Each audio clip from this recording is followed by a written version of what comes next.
It's the start of a new week, and therefore it is round 8 of the GPVWC Academy Series here in Nürburgring, Germany. My name is Eoin Harmon, and I'm subbing in for Joshua Birch, but our main colleague Edward Hunter will be here momentarily. So I will take you through the very beginnings of our Academy session, as the drivers have just completed the practice session and will move into qualifying. And to briefly recap what happened in Dubai, it was the double for Alessandro Maggio, who completed a fantastic route in both races 1 and 2. And he'll be very, very pleased with that. But if he is not here, and that's a prime opportunity for someone else to step up and make themselves counted here. And I'm sure plenty of team managers from up and down the pyramid will be paying attention, see if anyone else makes the Nürburgring their home. So qualifying has now begun, so the drivers will be allowed to merge from the pit lane and wait until that red light disappears. So we'll find out who is Johnny on the spot and who wants to get that pole position. And there we go, first driver on our cameras. It's just left pit lane. And it is Tom Parker, a very familiar name for everyone here in GPVWC, I'm sure. So we'll see if he can translate some of his pace into qualifying after looking strong in practice. And other names to look out for. Obviously, the leaderboard there should be reasonably close to what we had in practice. So Taras, Latinen and Bussink will be all highly confident of their chances. We'll see if anyone else can make this qualifying session count. And of course, sunny conditions will greet the drivers today, as opposed to what we saw in both Formula Sprints 2 and 1. I was there on Thursday for FS1, and the weather was absolutely teeming it with rain. So yeah, complete opposite effect for everybody here in Academy, and I'm sure they're delighted with that news. So we'll see how Tom gets through his warm-up lap. And here is Elko Bushink, a strong contender for results if he can give himself a platform in here in qualifying. For Dubai. Yeah, he didn't fare well in the first race in Dubai, down in 19, but he fared a lot better, gaining 15 places to finish 4th in the second race. He was all on his own, in fairness to him. He had no real chance of catching the podium, but he was comfortably 4th after a great comeback drive. Now we return to Parker's point of view, seeing how he gets through the final hairpin. Let's be mindful of the understeer and the runoff area on the outside as well. So here we go. First lap times will begin now, and we'll see how everyone fares after the opening lap. And it will feel an eternity to get down to the opening hairpin. Yeah, a little bit of countersteer for Tom. Well, no, understeer, I should say. He has to then countersteer there into turn 2. Gets a little bit wide, so nearly all 4 wheels off the racing surface, but that's okay. He's able to keep it going. And he's through, and he'll be almost ready to set a sector 1 split time. So we'll see any drivers who can get the purple first sector. And at the moment, it appears to be Brody Lawless. With 35.2 second first sector split there. No one else has been able to match that so far. Now Tom himself has gone 35.4, so just a little bit shy of what we've seen from Lawless. But any chance of the pole position, it's certainly not to be given up just yet. 1 sector does not make a lap, that's for sure. We'll see now for sector 2 coming up very soon.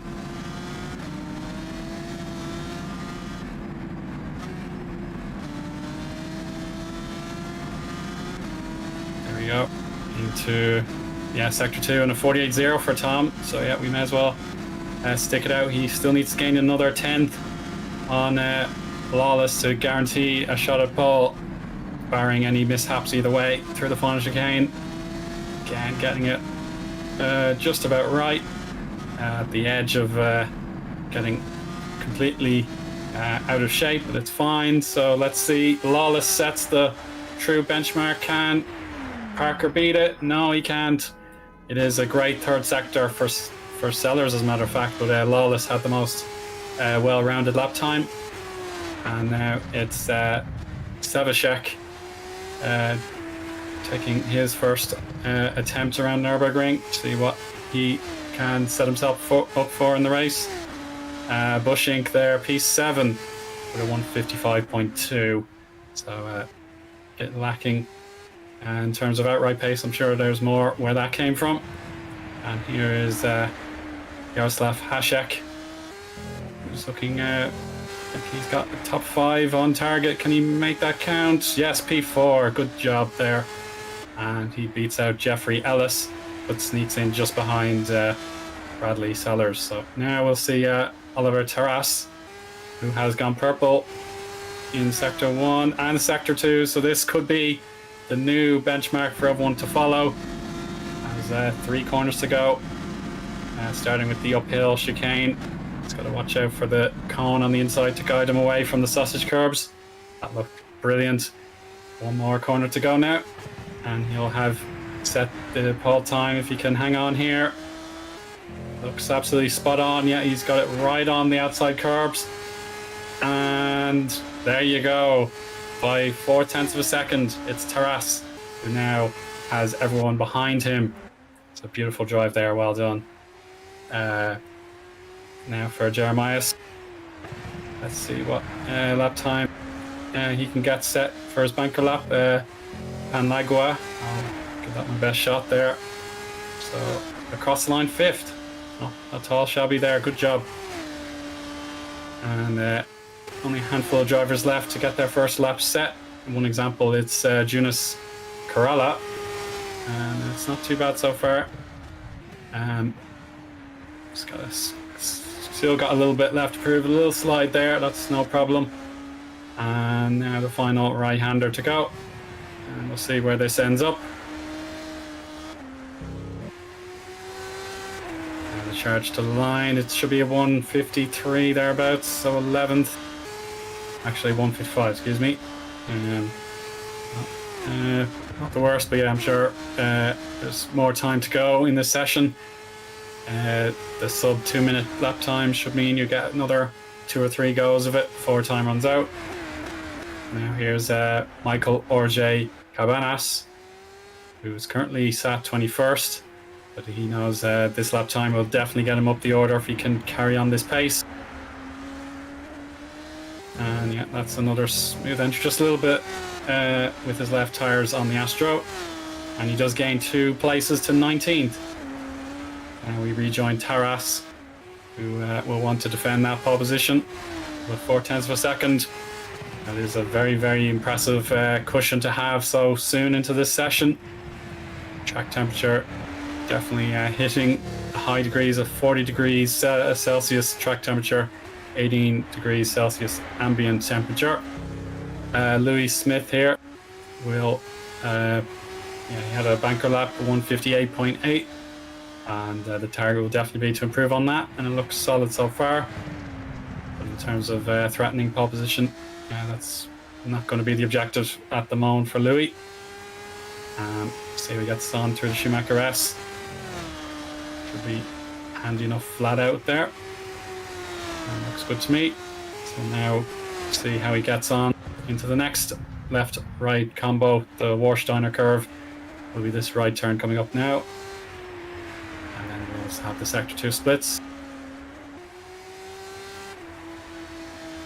A little bit down now compared to his previous lap time, so he may just have to give it one last throw of the dice, or else withdraw this lap time, go into the pits and reset for another go. The time is flying by now. We're down to the final 6 minutes 45 seconds, so we're past halfway now, almost past halfway. So we'll see if Louis can set a better time. Yeah, he does actually. There you go, solid job, well done. And Lautinen here, 27. This will be his first attempt, so have no platform to judge him on so far. So we'll see if he can get beyond the likes of Louis and Cabanas to enter the top 20. We got one more corner. And yeah, this should be a solid run. And here we go. What is the time going to be? 7th place at 154.2. Nice. And not too far behind, it's Frederic Lejean, who takes 2 minute 2.56. So yeah, that's purely a banker lap, and that'll be another attempt to come. We're on board now with provisional pole sitter Taras, getting through the Schumacher S very smoothly there. 6th gear, over 200 kph. And braking at 50 meters. Oh, it's a bit of understeer, but he's got that controlled nicely. Downhill right. He's keeping a lot of solid pace there. Another purple sector. And this will send shivers down the spines of the other drivers today if this pace is met with an even better lap time with Busink and Hasek, the contenders on the top 3 for him there. Now one more corner to go. Could he possibly threaten the 1 minute 52? Let's wait and see. And across the line. Oh, he's just missed out, so the 3rd sector let him down in the end. But someone else needs to step up and make themselves counted. Bradley Sellers goes back into 2nd place, but he's still not able to get any closer. But here we go, Jesse Lathinen. 2 personal bests so far. Just a little bit shy of pole position, but this is definitely a highly rewarding lap if you can make this one stick. This looks fine to me. One more corner remaining, and he will be through the start finish split, and he should be definitely finding himself improved. Yes, so there we go, just 1/10 of a second off the pole sitter's time. It's P2 for Lathinen. And Morten Wørensen, this is P18 for him so far. 1 yellow split, 1 personal best split. Will he make this count? Over the line, and it's not an improvement, so it wasn't a very competitive lap time compared to what he wanted. But Taras going for the ultimate show of force here to reassert his dominance. Another pair of sector times in the shade of purple there. Yeah, it's the final sector to go. Let him down previous lap. But, if he's learned his lesson, he will definitely make this a very, very dominant session for him.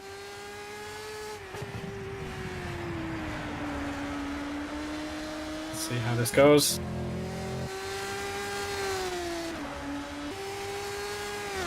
And yes, that's an improvement. It is a 152.9 after all. So yes, not necessarily the hat trick of purple sectors, but that's very good. Parker now looking to make his name in the top 5. He needs to gain another 0.2 of a second for that to be a possibility.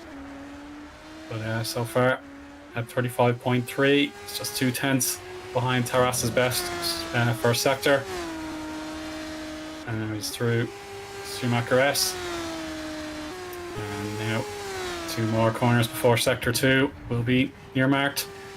And with 2 minutes 14, 13, 12 to go, any drivers in pit lane will need to leave now to guarantee themselves a shot at setting 1 more lap time. Tom has now gone 47.9, so he's still not able to match Taras's pace, but he's on for a very, very strong lap time. If he can get through the final chicane unscathed. Now for the final hairpin. What's it going to be?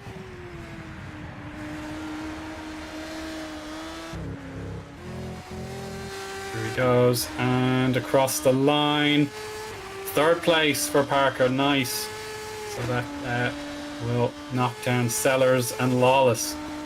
And Taras still looking absolutely comfortable on that P1 spot.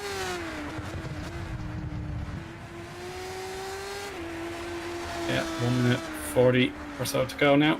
I'm sorry, wrong screen there. Sorry, 1 minute 13, 12 to go. And Bradley Sellers, let's see what he can do now. He knows Parker has put him down one position, and this lap it may not be the ultimate bread and butter, but the main thing is just get across the line and have one more shot at qualifying before we're all gridded up for the first race. So let's see what Sellers has to offer everybody here. No improvement, so yeah, the main thing is carry on, start again. Lathinen is on track and he's gone way too deep. That's a painful one. He'll be feeling that in the force feedback, but nevertheless he wants to carry on to make sure he makes one last sprint to the line. And here's David Junt looking to get onto the grid. This is his first attempt at setting a lap time, and it's P15, so he's right in the middle there, and he has one more chance to improve there for the Swiss driver, very well known over the years. And Lathinen decides to come to a halt there. He was on the outlap, Owen. He didn't make it. Hello. Oh, I didn't make it. Excuse me. And right on Lawless time. On a purple middle sector. Yeah, Ed Hunter is here, so welcome along, Ed. Yeah, sorry for the awkward timing. Right as the session ends, Brodie Lawless crosses the line and gains a place, so he will qualify ahead of Bradley Sellers. So Bradley Sellers seems to have lost out. I don't think he's on a better lap at the moment. Great middle sector there as we look at Yanis Luati coming towards the line down in 18th place. Can he get anywhere near the top 10 at the end of this effort? And the answer to that is a resounding no, sadly for Yanis. Oh no, he gains a place to 17th. There we go. So a little improvement, but not a huge one. As Petras now powers towards the line, will remain 7th, I think, despite a personal best final sector there. David Junt, though, is that 9 temps up in the first sector, so this could be a really strong lap here by the German. He's Swiss, so I guarantee he's Swiss. Sorry, no, you're right, he is Swiss, sorry. Just literally just hopped in the commentary box and trying to remember everyone's nationalities, but yeah, David Junt is of course a Swiss driver who we've seen in several other categories. Here we go. He's even raced at the Nürburgring several times as well. 8 temps quicker in the middle sector here. So David Eoin has really hooked this one up. This could be somewhere in the top 7, top 10 or so. Owen? Yeah, it's primed to be a super lap time if he can complete it. Yeah, the way he was hustling through that chicane as well, just trying to get the direction change spot on and get on the power as soon as possible through that long final corner as well, as it really feels like an age to get through it and get on the power. But now he goes towards the line. It will be 155.16. So yeah, he will stay 14th then. So a personal best, but a big gulf in front of him then. As we look at David Dobson, new driver, of course, to Academy, down in 27th position. He crosses the line, sets a 2:05. That's quite a way off the pace, unfortunately, but it does. He's not going to be at the very, very back of the grid, and I think he is the final one to finish his lap time, unless Junt is going to try another run here. Looks like he's backed off. Yeah, it looks like a reconnaissance lap to me. Right, so yeah, sorry, I've just popped in right at the end, so I will take you through, I guess, the grid order. And then at the end of qualifying, it's Oliver Taras, who nearly got pole last time out in Dubai. This time, there's no Alessandro Maggio to deal with, so Taras takes pole from 2.5 tenths over Yasse Latin. And remember, those two had a great fight in Dubai in race 1. They'll line up just ahead of Tom Parker. And unfortunately, that's all we'll get to read. There we go, it's back. Right, Brodie Lawless. Although it seems to be 2 rows of 1-2, so mind that out of your mind. Brodie Lawless will start 4th, behind Tom Parker, and who starts 3rd. Bradley Sellers will start 5th. Iliko Busink, will start in 6th, ahead of Jaroslav Hajek in 7th. Marek Petras will start 8th, ahead of multiple Race 2 winner Mike Bell. Then Ginas Karula will round out the top 10. Then in 11th, it will be Filip Zavinski. In 10th, Jeremias Panagua. I've not heard of Jeremias before, so that's impressive. Just getting just outside the top 10 there. Jeffrey Ellis down in 12th. Oh! That was one of the purple guys. I think it was Jemson or McKenna just slamming into the back of someone there at the beginning of warm-up. Richard Sevic will start 13th, ahead of David Junt 14th. Morten Wernersen was a very well-known driver in GPV. He will start 15th. Charlie Jemson 16th, Yannis Duarte 17th, Domenico Scarpelli 18th, and then I think Dylan McKenna is going to round up the top 20 then. In 21st then, it is Caroline Harvig. 22nd, Michael RJ Cabanas. Not sure what the RJ stands for. Cole McMillan will start 22nd. No, 23rd, sorry. It's hard to keep this order in my head when it's doing the wrong numbers. Christian Vazdar, sorry, not Vader. It's not Star Wars. Christian Vazdar will start 25th. Or is it 24th? No, 24th. Yeah, 24th. Lucas Afcentiu will start 25th. Louis Smith, 26th. Frederick Lejon will start 27th. David Dobson will start 28th. And bring up the rear is Bradley Lamport, who did not set a time in qualifying. So Dobson, 12 seconds off the pace. Last to our drivers to set a lap time, but certainly a lot of room for improvement. And the Academy, that's the place to learn. That's the place to, I don't want to say put the training wheels on, because that more applies to bicycles than cars. But, but it's certainly a place to earn your spurs, to use another cowboy metaphor. And and sort of get on the board, show what you can do, and improve every 2 weeks when you get in the Academy car. Absolutely, and chat is very hyped to have your presence here, Ed. Well, I seem to be over at the moment. You can't get rid of me. Everyone's very pleased to have you around, so yeah, appreciate your time. Well, I'm sure they were I'm very grateful to have you there as well, Eoin, because we had you doing FS1 together as well at the last minute when Yusuf couldn't be there. So now Josh can't be here because I think he's doing a big planning for his Indy 500 stream that he wants to do on his channel. So I don't know why that takes a big planning, but I guess it is a big race and you need several accommodators to cover all, was it 200 laps or whatever it is at Indianapolis Motor Speedway? Yeah, 2.5 times 500 is. Oh my goodness, yeah, it's a lot of laps. It's a pretty long race, especially if there are full course yellows and caution periods and such. But no such worries here in Academy, of course, because there's a big crash. Everyone just keeps going. There might be a few local yellows, but no safety cars, so we don't need to bother with any of that, those complications. It's just, like I said, it's just you and the car and the track. And this time it's not raining at the Nürburgring, so visibility should be significantly better. Yeah, that's exactly it. Our first dry race out of our series at the Nürburgring. After Tuesday and Thursday were both met with extreme rain conditions. Yeah, this is a prime opportunity for the Academy drivers to show us what's what. And hopefully maybe Super Lights and Super League will be treated the same way. Yes, absolutely. And we should say, I think two big things. Obviously, Alessandro Maggio did an Academy race yesterday, but it was FSR Academy where he finished 6th for Valet. Had a great fight with Thomas Smith, who's pretty experienced in Academy last year, and a couple of and the likes of House Sonneveld and Stan Velistra in the Geeks Energy cars. So that was a really, really fun scrap that I also got to commentate on. So not just me that's ever racing, Alessandro is everywhere as well. Although not here, of course. You see Busink just letting the rear step out into a turn 11 there. So that was pretty spectacular. I'm hoping not to do that too many times because it's fun to drift into some of these corners, especially the fast ones here at the Nürburgring. But the more you do it, the more likely that you're able to fly off into the gravel if you get too carried away.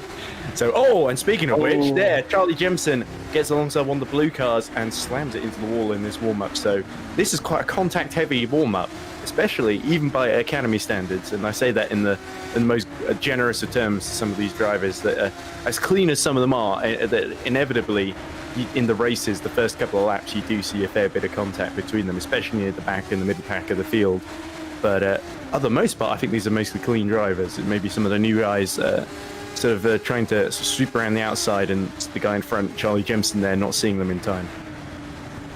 Yeah, absolutely. I suppose the matter of fact is that this warm-up session should be used to get a bit of racecraft, make sure you're fully aware of your varied opponents, see how you get on following in a wake, and then maybe having a chance to be the chase driver in there as in the car loose at the hairpin, thankfully out of the way of Cabanas and the other car in tow. So yeah, this is where you want to learn how different your car adapts with race fuel, with aerodynamic drag, and so on and so forth. So yeah, this is the right attitude from our pair on screen, and long may it continue.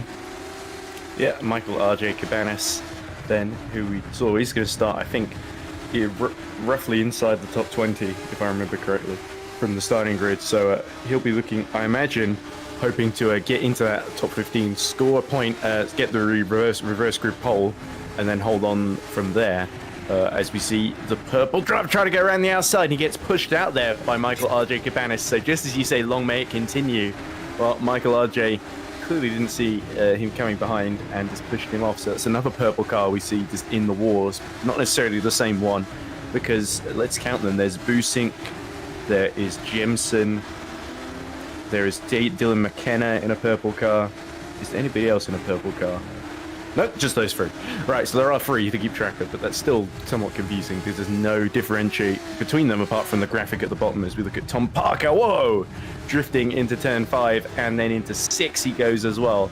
So a lot of these guys treating the warm-up as just a bit of fun, maybe, just to see how much they can just push these tires till they overheat and just start misbehaving into these corners at high temperatures.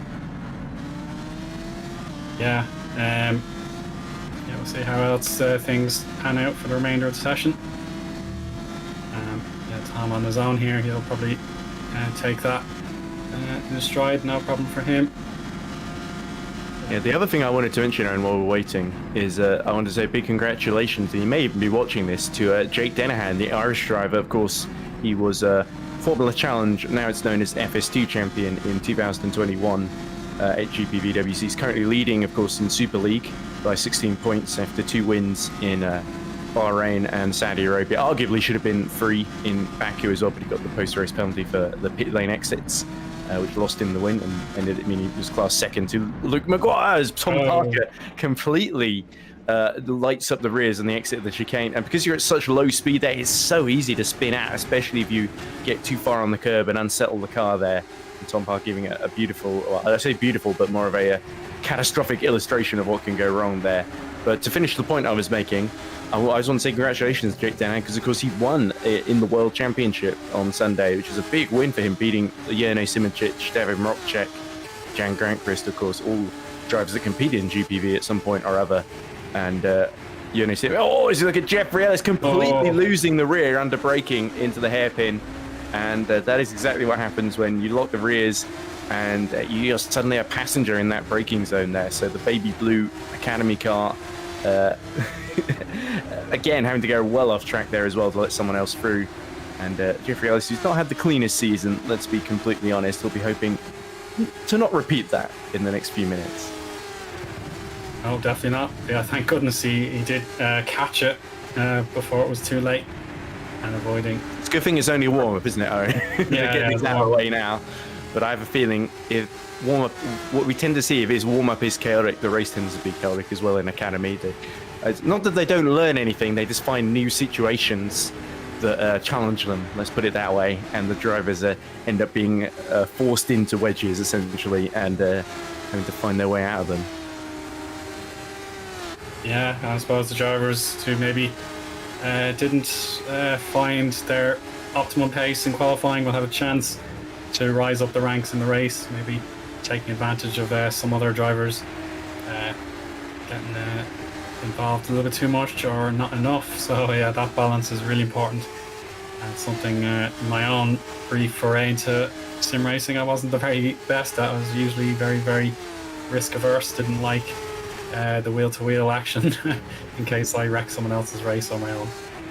Oh, you would have loved Trackmania then, because Trackmania, when I did F1 style racing there, everyone was a ghost, so you would constantly go through each other during these 90-minute races essentially.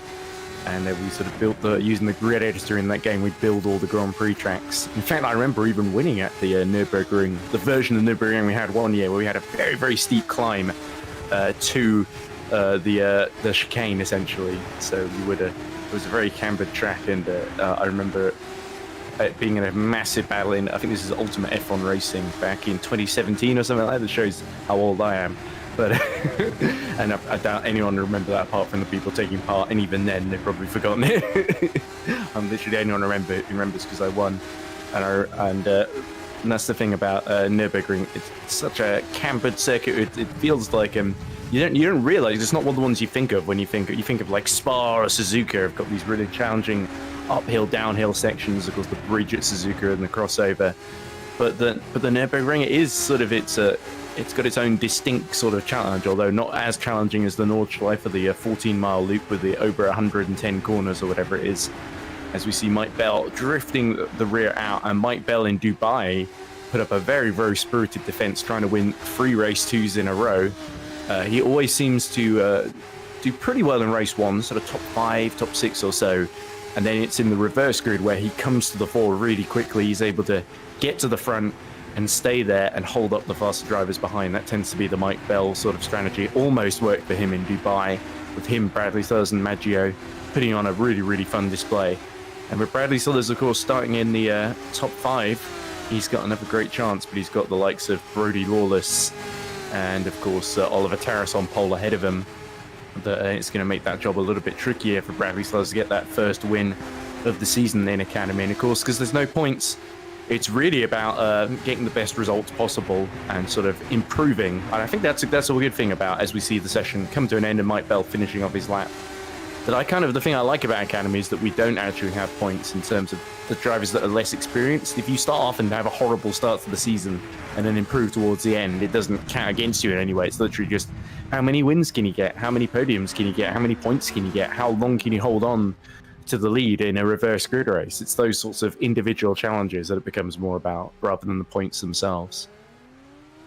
Yeah, that sounds true. I just had to make sure when I summarized Dubai from 2 weeks ago, I made sure not to mention any championships or anything like that. It's just a case of what patterns are able to be discovered. And well, the other thing is people keep getting promoted, like Maggio, like Bobby Vakinov, like Mattis Pishkan, who did the first race of the season, Alex Lahou as well, both of them in FS2, FS1 respectively, I think, for various different teams. And I'm just looking at the chat now, as you said earlier, a load of people, Joshua Dexter asking for an autograph. A bit hard for me to do that. My autograph is not particularly unique either. It's literally just my name in my horrible handwriting. I don't do anything cool like Michael Schumacher or anything with a big MS or whatever.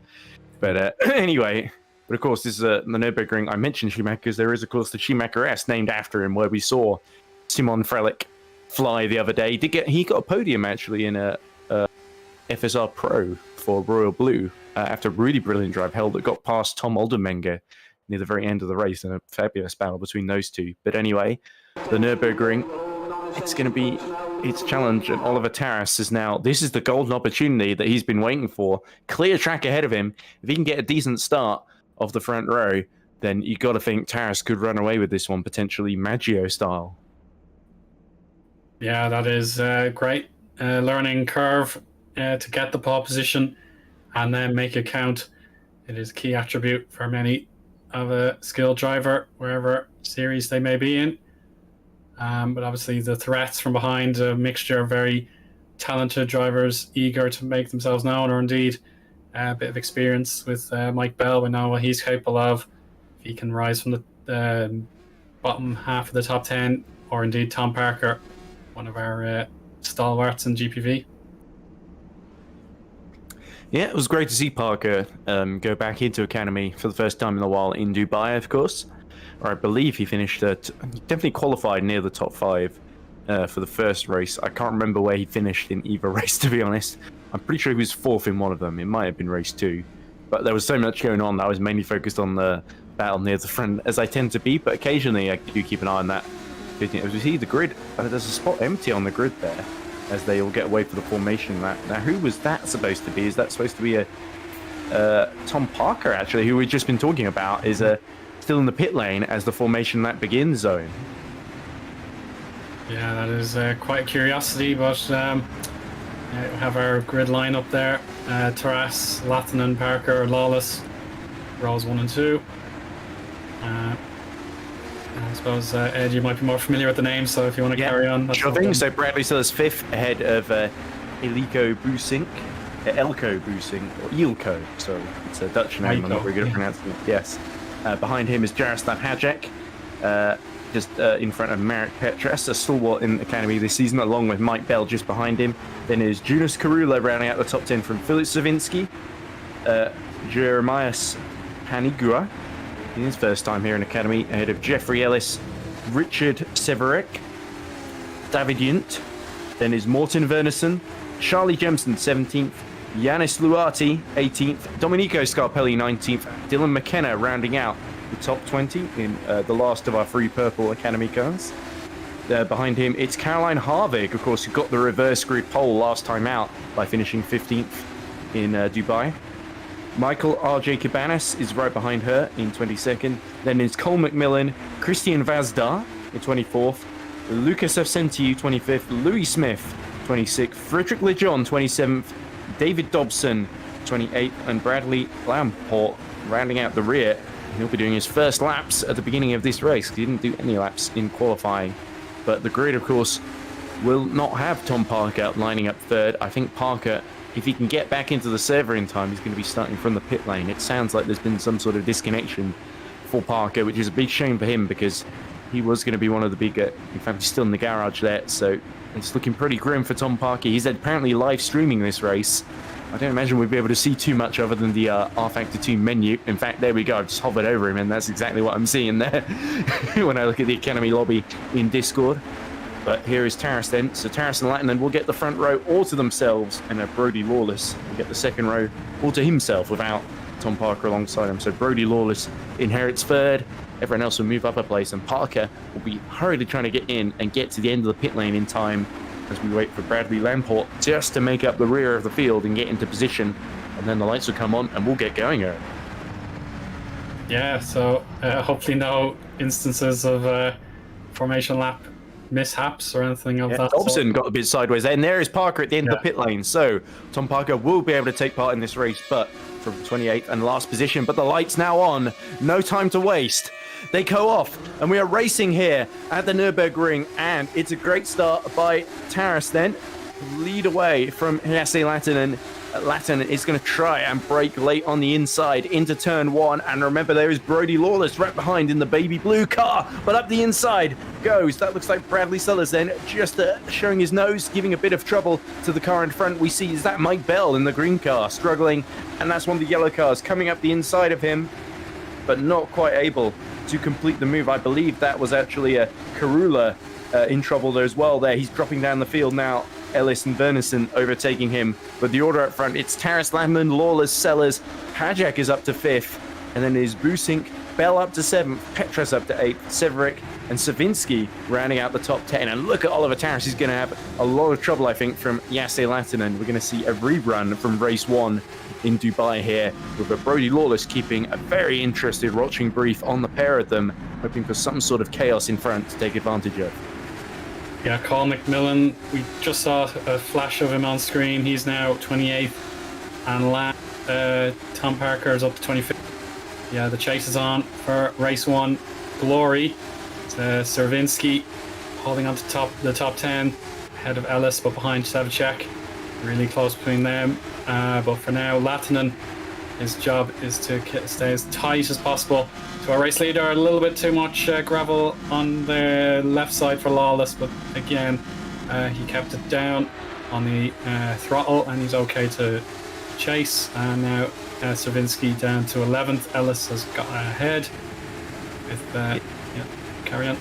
Yeah, so Eoin, I think Jeffrey Ellis is one of the drivers who's sort of qualified a bit out of position. He's been on the podium a few times, fought for the win in race 2 a couple of times as well. So very quick driver, Jeffrey Ellis. There we go, Severick is almost immediately dispatched by him at the chicane. But there is Taras leading by 0.3 of a second over Jesse Lattinen. And now Brody Lawless, after that minor mistake, going a bit wide on the gravel at turn 11, is starting to lose touch with these two just a little bit and falling into the clutches of Bradley Sellers, another podium finisher in Academy this season, still hunting for that first win. And Taras, as I said, that dark blue Academy car is just it's going to be, the wing mirrors are going to be full of the green car of Yasin Lattinen. And we know Yasin Lattinen has got a lot. Oliver and Yasin have both got a lot of supporters in the chat, I think, because there's a big joke going around. I say joke going around, it's sort of becoming true gradually, slowly but surely, of Yasin Lattinen's supremacy keeps going around. And there's Lamport making a very tidy move there on Christian Vazdar, who goes very wide trying to catch back up there, but Lamport has got the line under control, and considering how he was 12 seconds off the pace, he's already starting to get to grips with this Academy car as we go in the middle of lap 2, and Lattinen through the Schumacher S, is going to try and get as close as he can to the back of Oliver Terrace, and then he'll try and make a move potentially into the chicano, and I think that's probably the best chance for Yasse to make a move past Oliver here. Yeah, indeed. Watching and waiting to see what Taras might do. A little bit further away from the apex than our onboard driver here, Latinen. And he needs to get a lot of slipstream, as a matter of fact, here, Ed. He's a bit further back than he was a lap ago. And with the pressure also from behind with Lawless, these three are definitely going to have to figure each other out and find any opportunities where they may lie. But Ellis is probably going to demonstrate what we thought could happen between the leaders, but he takes too much curb. That leaves him a little bit loose, and Stevacek could get him if he's not alert to the situation. And Panlagua in 14th has Corella for competition now. All of a sudden Latinen's close. Yeah, Latinen's going to try round the outside into turn 2. We'll try and cut underneath as they approach.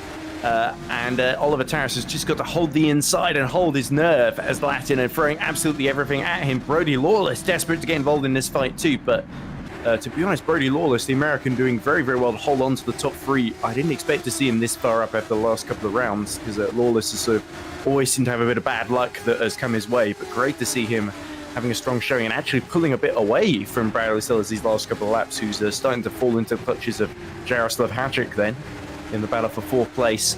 But the top 3 slowly bunching up together as Ellis finally clears Petras, as we saw him fail to do at the chicane. So that's 5 places gained by Jeffrey Ellis then in the first 3 laps then. So Ellis on a charge. Next up, Mike Bell, who should be a little bit trickier to pass for the Englishman. Yeah, well, we'll watch and wait to see what happens there. Latinen, whatever else he can do to keep up with Taras, he'll need to find how to do it. Werninson, currently 15th there, and now we switch over to Heiko Bussink in the bid to enter the top 5. Ashek has gained 2 places since qualifying, so Bussink stuck in his original 6th position. He's got a good run here. We saw a little bit of defensive driving there from Jaroslav Hadric, and he's got Mike Bell as well behind the both of them. Boosting is going to try and break late on the outside into the chicane, but there was no way through there, and just like a massive roadblock for Boosink then as he goes through the last couple of corners, tries to dive up the inside at the final corner, exiting the chicane, and again, Jaroslav Hadric just completely controls the line and backs him into Mike Bell. But Yasse Latinen makes the dive up the inside. A little bit of twitching, under braking for Oliver Terrace. And Latinen is going to briefly be ahead, but Terrace will have the inside into turn 2. Are they going to make contact? No! A little bit of a slide there for Oliver Terrace, but Latinen is able to steal the lead away. And now he'll be hoping to charge off into the distance then with 8 laps left to go. Yeah, they traded fastest laps briefly, but obviously Latinen now has control of the pace and this queue, and now see what Lawless has in store for Taras. So yeah, brilliant move around the corners 1 and 2, and Latinen will now probably put the foot down and see if there is the win for him. So he does go a little bit high into the hairpin, but he's able to get a good exit. Lawless will now have an onboard view. Let's see what openings could be available to him through the Schumacher S. It should be fairly equal. And yeah, into 6th gear, over 200 kph. And that's a little bit loose there. Latinen and Taras, but they've caught it just fine. Yeah, Lawless looks to be gaining confidence. He is, yeah, and you saw with Latinen that move into turn 1. He'd been telegraphing that a few laps in advance. And Taras, like, was over that little twitch under braking, and he couldn't quite keep the inside into turn 2. Or he did have it, but he didn't have the overlap. He needed to really hold on to the lead there. And we see Latinen, who is sort of starting to get a little comfy in the lead. He's sort of in that position where the first lap after you get through, you're going to be absolutely vulnerable. As you see our first DNF of the race in the form of Frederick Lejeune. We did see a yellow flag earlier, and Lejeune seems to have hit issues out there. How is Tom Parker doing, by the way? He's got into the reverse group pole position in terms of 15th place ahead of Scarpelli. So this is a brilliant effort already from Tom Parker. Starting from the pit lane, he's gained more than 10 positions, hasn't he? He's gained, I think, at least 12 or 13, as there's Ellis now giving a lot of grief to the back of Jaroslav Hadjic then, who has been cleared, of course, earlier by Mike Bell. And Petras wants in on this as well, as Jeffrey Ellis just losing a bit of traction in the wake of Jaroslav Hadjic, which creates a little opportunity for Ellis, who now, for Petras, sorry, who gets now backed into Savinski. So a crazy battle here between 7th all the way down to about 13th, I think, with Karula at the back of this. And Parker as well, actually, who's now in 14th, having cleared Severik in the last couple of seconds. So we got the top 3 battling, and then a monster fight, a train of cars, as we see Lawless getting very wide out the exit of the hairpin there, and now losing a bit of ground to Oliver Taras in front of him. Yeah, that was the first real mishap there for Lawless. He should still be in contention to Taras. There's Busink again. Did well to save that one, actually, but he's dropped down to 10th position then out of the top 6, 7 that he was holding earlier. And now David Yunt fancies punishing him for that mistake in his bright yellow car. Not many people pick the yellow car, so David Yunt always loves to stand out. And great to see him pushing forwards, trying to get a place in the top 10 here. Could be one to watch out for in the reverse grid, as we've seen a couple of times where he's filled in a Formula Sprint 2 as well. Nearly won in Baku, actually, though he was beaten, of course, by who else but Maggio in the Academy car. Here we go. Filip Savinski then trying to make a move into the top 8 past Marek Petras. Petras is going to be a little bit stranded, but tries to hold it around the outside and is able to do so. So now Savinski fancies a run up the inside of that is Hadjic in front of him then. Busink, sorry. Yeah, Busink gains the position. Savinski tried to gain and ends up losing out. Ellis will have another attempt here. Takes the long way around the outside, but he'll switch to the inside, and then it'll become turn 2 to the left. Almost a double left there. But now, he's going to be sliding. Thank goodness he held it. Yeah, Busink just into the side of Petras there, and this crazy fight for 9th position continues, and Busink again doing well not to get spun out there, but an opportunity up the inside at turn 4, and goes very wide off track actually to complete the move. I think that was just about legal, and Savinski now is going to try and follow through round the outside, as we see Brody Lawless up the inside into the hairpin, past Oliver Taras for 2nd position, and now can Lawless challenge for the victory, because Latanen has not pulled away like some of us might have expected to. He's still about just within a second of him in front of him, but Taras now will be looking to counter-attack the pole sitter. Not happy about being shuffled down to 3rd place, is he, Eoin? He'll be livid, to be honest. Lawless, another wobble. Yeah, he does catch it though, and takes a good apex in Warsteiner. But we'll switch over to Ellis, who continues his duel hashtag and makes it count. Outstanding. Yeah, Hadjic just got completely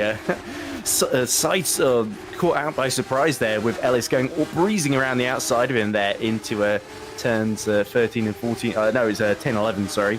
Now we're approaching 13 and 14, and Ellis has got the gap to Jaroslav Hadjic, so Hadjic can't quite dive back up the inside at the chicane. And now he'll have to continue on in 7th, but with Busink not far behind him. And here's Karula, having a bit of a... that's not Karula going over the curbs. That is, of course, Parker making a rare mistake, and Karula is going to have to hold the inside then. But Parker will get the run round the outside of him at the final corner to retake that 12th position there. So Parker holding his nerve, showing his experience, and using it to demote Karula, who almost had a chance of getting into the top 12. But Tom Parker, too canny to let that one go. Yeah, that's the wisdom on display from Parker. We'll see if any more positions are available to him. He does go a little bit wide there. He's pushing hard to catch up to David Yunt then, who himself is pushing to keep the pressure on Petras. Here is the battle for 19th then between Duarte and Afzentiu. So Afzentiu and Duarte, who are pretty newcomers to this camp. We've only done a couple of races each, I think, and still learning the ropes and giving each other a good little fight there. But here is Severik, who's just inside that reverse grid top 15. It's currently Pangua who holds on to from Scarpelli and Bernison to the reverse grid pole in the final point from race 1. But Severik giving Karula a lot of grief here on the exit of the hairpin then, and Karula will have to get a good run through the Schumacher S to make sure that Richard Severik doesn't do a Jeffrey Ellis style move around the outside here. can the bright green Academy car find a way through? Here we go, Aaron. Yeah, this is the option he takes. It's the inside. And Karula has no answer. That's a job done by Sevicek.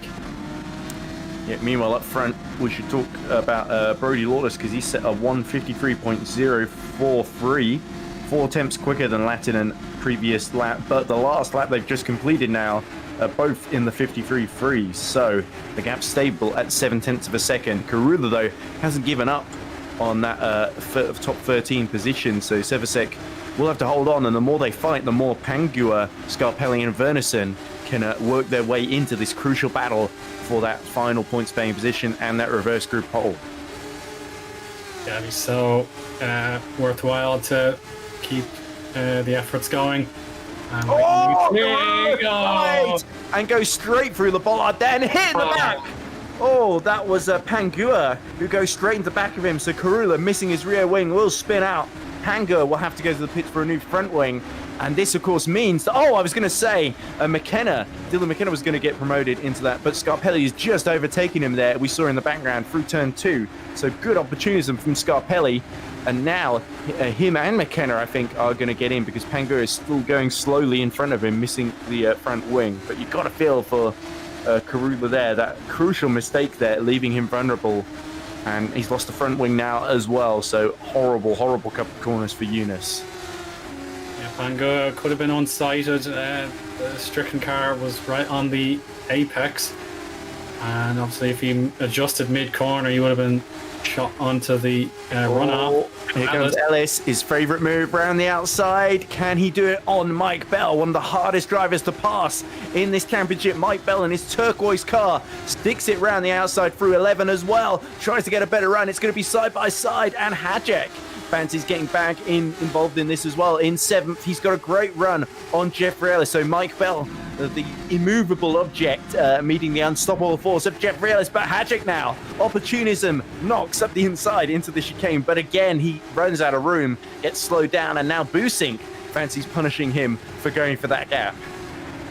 Yeah, momentum is so important in these academy cars. If you lift by even a fraction, and someone else on full throttle is just going to wind you in, and we'll see that again if Boosink can stay tight to Hashek. But obviously Bell deserves credit for strong defense. And Ellis, and again, Bell forcing Jeffrey Ellis to take a wider line than he really wants to through turn 1, which, like you say, sapping his momentum ever so slightly. But look at Boosink pushing in that purple car for all he's worth to keep the pressure on, and Ellis is through into turns 3 and 4. Up the inside, Bell goes, though, trying to desperately hold on, and it's a 4-way fight here, Eoin, as they approach turn 5. Yeah, I don't envy Heigo in our cameras. He's got to pick one of these views to help us decide Ellis, what's going on. Have to sweep it around the outside, makes contact, and Mike Bell spins and gets collected just briefly there by Hajek, and gets going again as he spins around 180 degrees. That is such horrible luck for Mike Bell. Drops down to 11th places. It's still going on, this squabble here in the top 6. But Savinsky, we watch Petras trying to keep him honest, and Savinsky trying to take advantage of Boosink and Hajek getting involved with Mike Bell there. But now Jeffrey Ellis, taking up the road from all of this, can afford to pull away, but it's a huge gap to Bradley Sullers in 4th there, who's sort of been in no man's land the whole race. And just hoping that something happens up ahead of him. 6 seconds to the leaders as we see a yellow in sector 2. What is that, Eoin? I don't see anything appearing that could indicate. It seems to have cleared. So, and it's back again. So somebody else has gone off in sector 2 before it clears again. So clearly nothing too concerning. Just someone running a little bit wide off track. Lawless, by the way, has got the gap to half a second to Yasse Lattinen. So Lattinen, the final 2 laps, he's got to hold on because Lawless keeps getting the toe down the straight, keeps keeping him honest. Taras just keeps dropping off the back. 2 seconds now behind Brody Lawless. I think this is one of the most impressive performances we've seen from Brody Lawless all season, although I think the same could arguably be said of Lattinen in the lead as well. It's just that we saw Lattinen give a great performance in Dubai. I'm not sure where this has come from Brody Lawless, though. As mistake from Savinsky, and Parker slides up the inside and takes advantage to climb into the top 8 there to continue his climb from the pit lane to the top 8 now. Can he get it into the top 7 or top 6? That would be impressive, but you've got to think Parker would have been right in that top 3 battle then, if it had not been for that disconnection just as the race was about to start. Yeah, it's very true, and there's nothing to suggest he won't be able to compete for race 2 victory, provided his internet problems don't dig themselves up again. Yeah, McKenna, by the way, has been caught by Afzentiu for that reverse grid 15th spot. 1.4 seconds between the pair at the moment. But Afzentiu set a 1:58.3. McKenna set a 1:59.7 as Sivasek gets past David Yunt then for 12th position. So behind Mike Bell, the battle is raging on between those two. But the lead fight here is where we need to keep our attention on, because Brody Lawless has been setting himself for a final few laps. Assault as Hacek in trouble then, going off track there, and it's free wide then into turn 10. Yeah, the orders getting adapted to suit the needs, and Cervinski, I think, is the winner out of that one. He's into 6th. Yeah, Savinsky's gone from 10th to 6th in very short order there. So a lot of mistakes, a lot of drama, and Philip Savinsky keeps his head and gets up to 6th position then. Already 2 seconds behind Jeffrey Ellis, as it is Parker around the outside of Marek Petras through the chicane, and they barge wheels. Tom Parker just about makes it through, and now Busink fancies a piece of the cake round the outside at the final corner, but Marek Petras determined not to lose another position as they go into the penultimate lap here, and Brody Lawless still keeping Justin Lettinen as honest as he can up front, but the gap now almost 6 tenths. Here we go. Busink round the outside then of Petras into turn 1, and we'll try and cut underneath to go round the outside into turn 2, Eoin. Yeah, this is the trick now. Oh, lots of sliding for our purple friend here, and anything else that he wants to do may just have to cool the tires a bit. He is pushing as hard as he possibly can. I feel a bit for Petras because he just keeps being overtaken and barged into by people in this race. Started, I think, in the top 8 and is probably going to finish somewhere near there as well, provided he can avoid dramas in the last couple of laps. But Parker not quite breaking away, but still top 7 having started from the pit lane. You've got to feel Tom Parker really putting in a great display, and those in other categories know that performance from Tom Parker can be replicated. He's done it so many times in other categories as well, where he's been able to show us what he's capable of in GPV, as Lawless continues just to start to lose touch with Jesse Latin, and he extends the gap to 8 tenths now down the straights. There they are then on screen. So Lawless, he's going to have one final lap then to challenge. In fact, he's only 3 tenths behind there, so a mistake actually from Latin, just going through the final chicane there. So now the pressure is well and truly on. No DRS, of course, but Brody Lawless in the slipstream as they approach turn 1, Eoin. Yeah, we'll have to probably calculate what happened to that. And Lattinen struggling under brakes, and Lawless gets very, very excited there through turn 1. Knows here is the opportunity he's been waiting for all race to snatch a lead. Can he do it on the very final lap here? Yes, and Lattinen will have to drive the widest Green Academy car you've ever seen. And sorry about that, I don't know where that came from. But Brody Lawless gets a little bit impeded there through to turn 4 as we see Verneson getting into reverse grid pole there past Afzentiu and McKenna, who seem to be locked together and losing that crucial position. Now fighting over 16th and 17th, where you won't get any points because there are no points in Academy course, but you won't get reverse grid crucially, which is the main incentive there. And Verneson, again, the experience showing through there, but Brody Lawless determined not to give up. Lights up the rears there through the hairpin, but he's got the Schumacher S, this long run here. Justin Lattinen just has to keep his foot planted, has to make sure he gets the braking zone spot on and doesn't leave an opportunity there for Brody Lawless. This is where it's so crucial not to make any mistakes then in the dying corners of the race. That's exactly it. Lattinen will have the control of the final chicane. There'll be no opportunity for a late lunge, to be honest. This is too far back. So Lattinen, with the ability to follow the racing line. And Busink in trouble, drops down to 13th position behind David Yunt. So can Busink just hold on and keep in the top 15? But here comes Jesse Lattinen then through the final corner. He's waited a long time for this victory. He's had several instances of bad luck, but he just holds off Brody Lawless. And Jesse Lattinen takes his first win of the Academy season. Brody Lawless has a brilliant drive to second. Oliver Tarras slightly disappointed in third. Bradley Sellers will take 4th after a pretty low neat drive. But here, Mike Bell and Hajek still squabbling away over the top 9 position. And Mike Bell is just going to hold on by the skin of his teeth here. I think, no! Hajek spins him around there. Or did Mike Bell lose it on his own? I'm not sure. Yeah, the camera may have been contact. But either way, Mike Bell is going to be a distant 12th after being knocked about in this race, which is a little bit unfortunate for him. And, is that Hajek waiting up for him? Yeah. Oh, very sporting there by Jaroslav Hajek. So he must have punted him around there. And great sportsmanship nonetheless. And those two, we saw them have a great fight in race 2 in Austria, where Hajek was just overtaken halfway through the final lap after a brilliant fight with Mike Bell and Alessandro Maggio.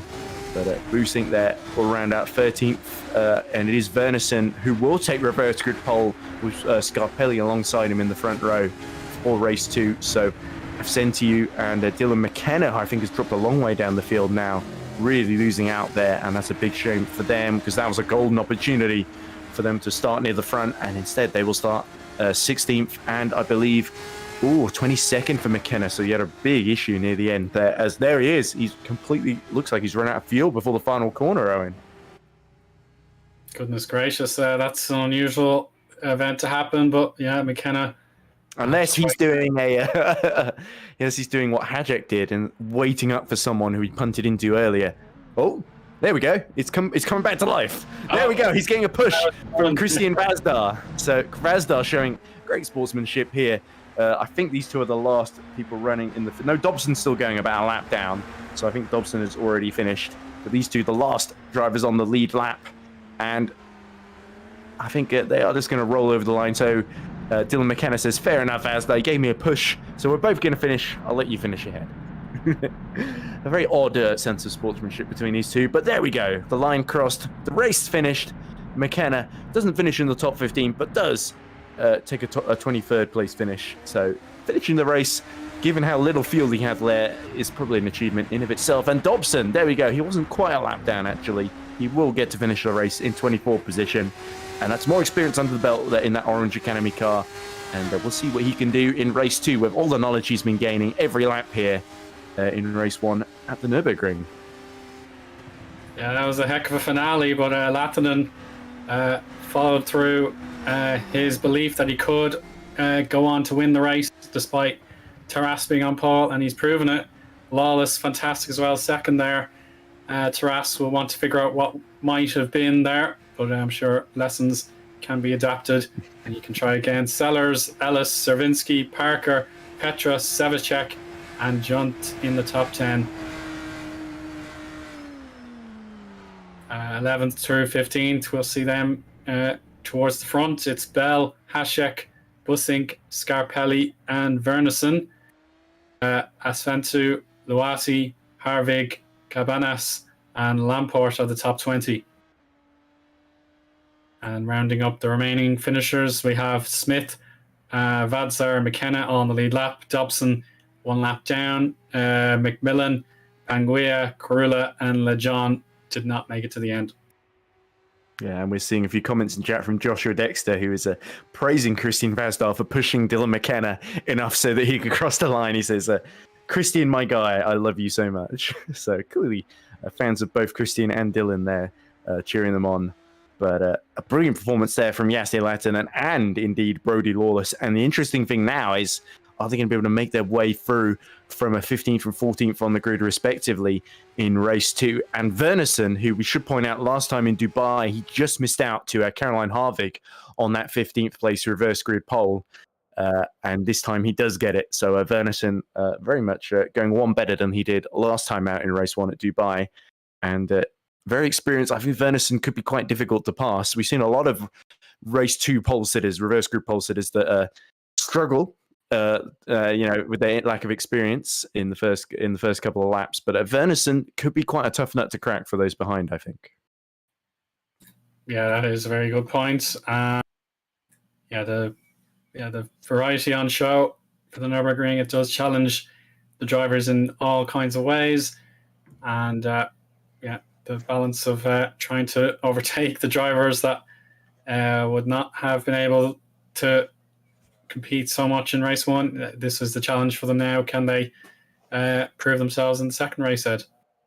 Indeed, we see somebody already missing a front wing then. I don't know how that happened because I'm not sure that I think we're still in warm-up waiting for the grid to be sorted out then ahead of race 2. But like you say, it's going to be for the guys who had a clear run out of the top 3 who sort of were able to break away in race 1, starting down in the pack. That's going to be the big challenge there because it's one thing setting lap time. We've seen it for Yassi Lattinen in particular where if he doesn't qualify or he makes a mistake or doesn't qualify one, has to recover ground, he can often come to grief with other drivers. So this is going to be the real test for Lattinen, staying out of trouble the first few laps and doing the Alessandro Maggio method where just picking them off one by one and trying to get as close as you can to the podium.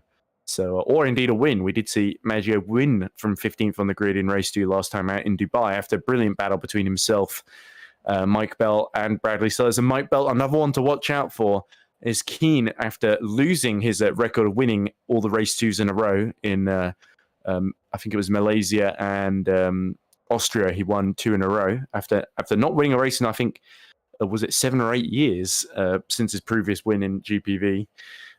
Mike Bell got 2 in a row then in race 2s in Academy, and now looking to get a third one then, starting from, I believe he'll start top 5 after being pushed down to 12th near the end. So yeah, that would be top 4, top 5, I think, on the grid with behind Verneson and Scarpelli. Oh no, Scarpelli's 16th, isn't he?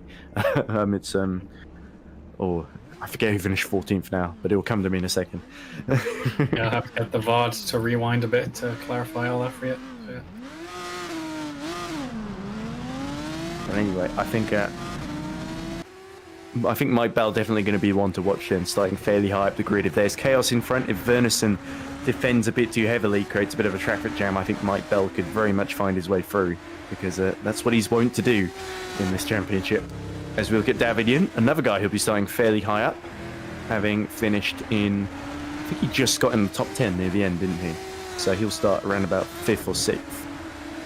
So David Eoin could be one to watch out for. And this warm-up, really a chance for all the drivers to mentally reset, especially if you had a bad race in race 1. This is your chance to either get that a little bit more experience or just sort of hit the reset button and sort of say, okay, there's a new race coming up. It's not going to be the same scenario. I'm going to be starting in a completely different position due to the reverse grid. Or indeed, if you're near the back, it's a pretty similar position, but more opportunities with the chaos ahead, I think, to gain ground. So this is where you need to get yourself into the right headspace. And you need to... A lot of these drivers, we talked about racecraft earlier, didn't we? And I think for a lot of these drivers, it's instinctual, isn't it? Where the more races you do, the better you are at judging how to get through the gaps. You saw Jeffrey Ellis always going around the outside there through turn 10, and that is something that really comes to you after just sort of racing for a long time and knowing where the gap's going to be. And especially when we saw him fighting with Mike Bell, those two know each other extremely well. And whenever we interview Mike after these races, he always calls him Jeffrey by his first name. Or Jeff, I think sometimes he just calls him Jeff. And that you can tell that those two get on very well and have had some great battles in the past. And we could see a few more then in race 2 with them starting pretty close together on the grid. Yeah, so we'll see if any drivers have forged an understanding with each other and can race strongly on their way either at the top of the grid or in mid-pack, as well as some drivers obviously made contact, whether that have been through steely determination to be the one in front, or certainly I believe there was a Sventu who had nowhere else to go and hit the back of another driver. I forget exactly what happened. But yeah, a lot happened in that battle. Pretty much everything down from 5th and 6th onwards was absolutely chaotic, pretty much from halfway on through that race. But the first couple of laps, though, apart from the lead fight, were pretty quiet behind. Everyone was quite well behaved, and then it all just sort of kicked off, in my opinion. So that was a bit of a surprise to me. Usually it's the other way around, where the first couple of laps are absolutely chaotic, and then the last couple of laps you maybe see 1 or 2 battles, but pretty restrained otherwise. And if I'm not mistaken, by the way, I seem to remember Brodie Lawless had a couple of drives. He was quite unlucky early in the season at a lot of races where he retired after starting with quite strong positions. We see Luati being under attack here from one of the dark blue Academy cars. who seems to be a lot quicker than him in this warm-up session, and Luati very much in his way. Perhaps this is a practice for race 2 here. But I think I'm trying to think of who's in the dark blue cars here. I believe it is Savinsky or Vazdar. Yeah, those are the only 2 in the dark blue car. So, and since I believe Vazdar's in the pit lane, this must be Savinsky then.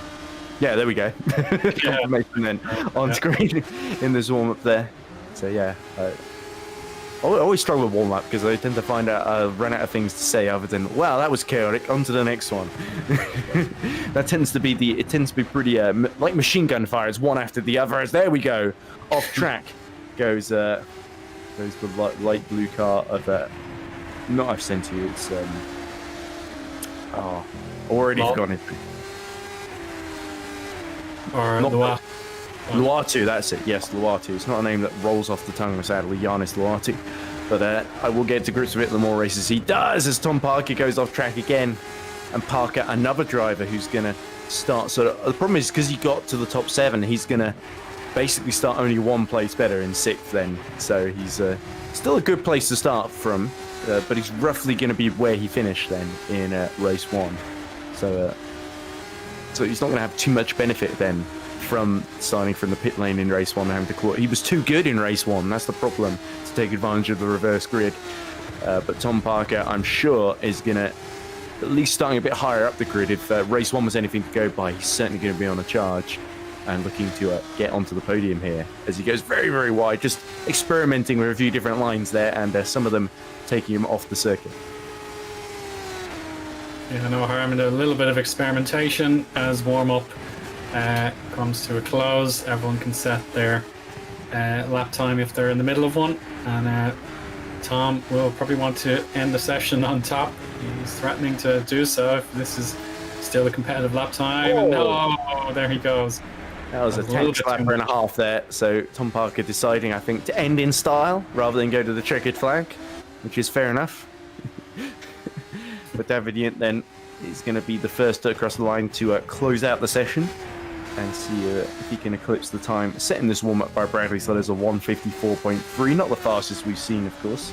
The fastest we've seen is actually, I believe, in... let's have a look at Academy. It was Terrace's pole lap, 152.9. Of course, as David Yent spins. And we've seen a couple of people spin, but not quite that early and deliberately into turn 1. Yeah, well, I suppose... little pirouette there. A nice little ballet from fun games, David Yent. Yeah, it's all fun and games until race 2 starts. Then the tears begin to flow and the acrimony reigns.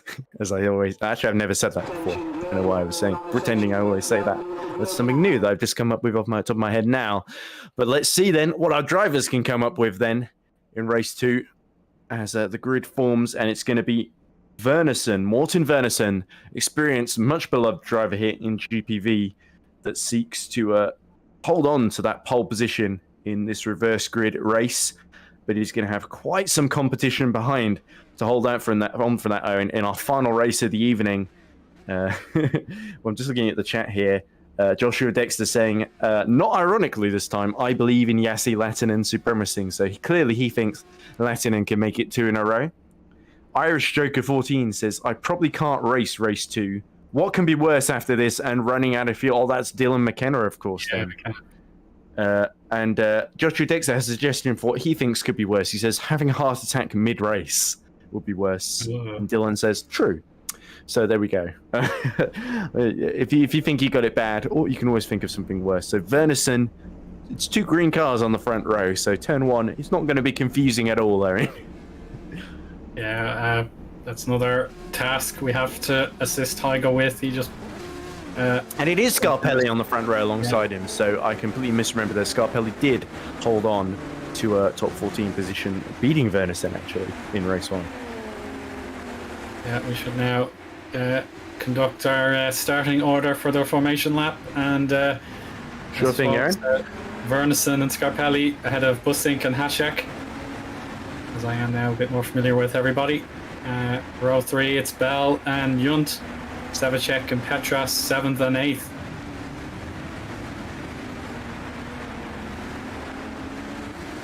Complete the top 10. It's Parker and Servinski. Ellis and Sellers, they'll be 11th and 12th. They'll be eager to get up the grid and see if they can beat out the drivers who finished on the podium in race 1. That's none other than Taras, Lawless and Latinen. As Fensu in 16th there, best of the rest. Maybe he can give those guys a little bit of thought. Luati, Harvig, Cabanas and Laporte complete the top 20.